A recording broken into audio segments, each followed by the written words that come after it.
DM साहब को ज्ञापन देने आए थे? जी, मैं डीएम साहब के पास अपनी फरियाद लेकर के आई हूँ कि रोज़ प्रतिदिन में मुझे मानसिक रूप से टार्चर किया जा रहा है। मेरे परिवार के खिलाफ में षड्यंत्र रचा जा रहा है, मेरे खिलाफ में षड्यंत्र रचा जा रहा है। और ये षड्यंत्र के सूत्रधार जो है वो आदरणीय हमारे पूर्व सांसद सुब्रत पाठक जी, जिन्होंने हमारे गेस्ट हाउस को लेकर के हमें ये कहा कि हम भूमाफिया हैं। मैं आप सब लोगों को ये बात को अवगत करा देती हूँ कि हमारी जितनी भी ज़मीनें हैं 35-40 बीघे से ज़्यादा ज़मीन नहीं, और जिसमें हम मेरे खुद के नाम पे सिर्फ 3 बीघे ज़मीन है। और 3 बीघे ज़मीन वाली महिला कैसे भूमाफिया हो सकती है? और 35-40 बीघे की ज़मीन में हम मेरे ससुर साहब, मेरी सासू माँ, मेरे हस्बैंड और मेरे देवर देवरानी 6 लोग आते हैं।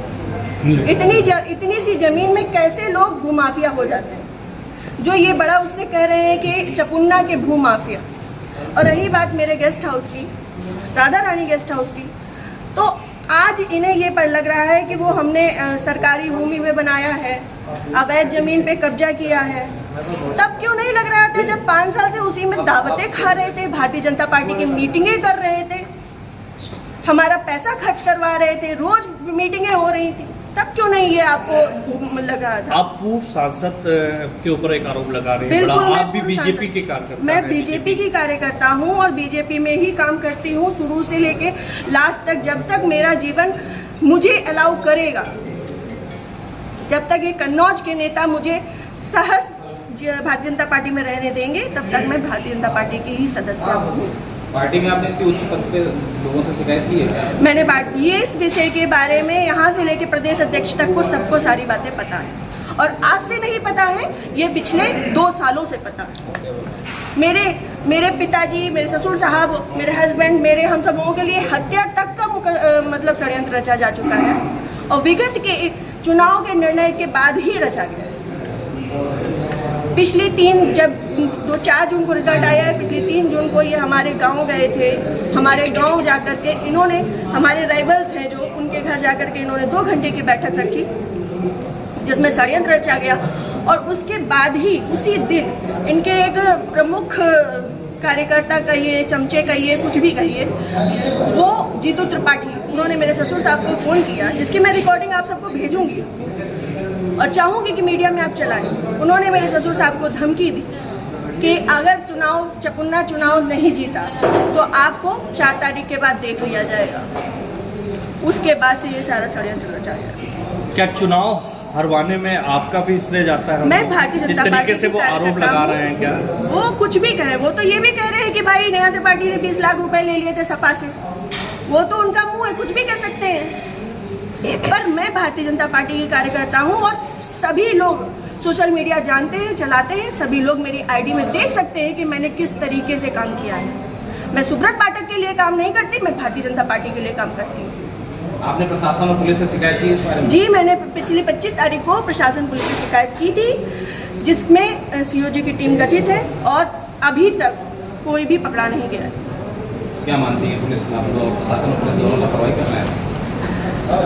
संभवतः हो सकता है, क्योंकि जिस हिसाब से अब दिन बीतते जा रहे हैं तो मेरा भी सब्र का पैमाना टूटता जा रहा है, और मुझे, मेरे परिवार को बहुत ज़्यादा खतरा है इन लोगों से जो हमारे दुश्मन हैं। चूँकि सुब्रत पाठक जी ने, हमारे जो राइवल्स हैं, सभी आजीवन कारावास के मुजरिम हैं। सभी आजीवन कारावास के मुजरिम हैं। मैंने इसमें लिख के भी दिया है, संदीप तिवारी, प्रदीप तिवारी, मनोज अग्निहोत्री, ये बलात्कारी केस के और आजीवन कारावास, गैंगस्टर, इन पे सब तरीके की धाराएं लग चुकी हैं इनमें, ऐसे लोगों के साथ में। और जिसको इन्होंने हम लोगों की सुपारी दी है, अखिलेश यादव उर्फ छक्की, वो इनके, हाँ, यहाँ ठटिया का ही निवासी है, गांव झहुआ है उसका।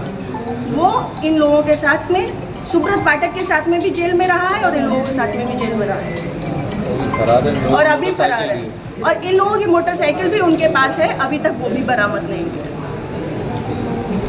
ये लोग सिर्फ मेरा मानसिक, शारीरिक और चारित्रिक शोषण करते आ रहे हैं 2 साल से। मैं 3 साल से मैं बहुत ज़्यादा परेशान हो चुकी हूँ। अब ये चीज़ें नहीं होंगी। आज आपने जिलाधिकारी से बातचीत की है, क्या उन्होंने आश्वासन दिया? उन्होंने मुझे पूर्ण आश्वासन दिया है कि इस पे निष्पक्ष जांच होगी, क्योंकि हमारे पास रिकॉर्ड्स भी हैं, हमारे पास सबूत भी हैं और बहुत सारी चीज़ों के सबूत हैं। समय आने पे मैं वो सब आपके सामने रखूँगी। जिले में जो भी भ्रष्टाचार हो रहा है, जो जिला पंचायत में भ्रष्टाचार हो रहा है, जो ब्लॉक प्रमुख में भ्रष्टाचार हो रहा है, ब्लॉक में भ्रष्टाचार हो रहा है, वो सारी चीज़ें मैं आप सब लोगों के सामने रखूँगी। अगर आपकी सुनवाई आज नहीं होती तो आगे क्या कदम उठाएंगे आप? मैं मैं आप लोगों का सहारा लूँगी और आप लोगों का सहयोग, मुझे पूर्ण विश्वास है कि मेरे साथ हमेशा रहेगा और मैं इस पे अपनी अंतिम सांस तक अब फ्रंट के पैमाने में आकर के लड़ूँगी। Thank you.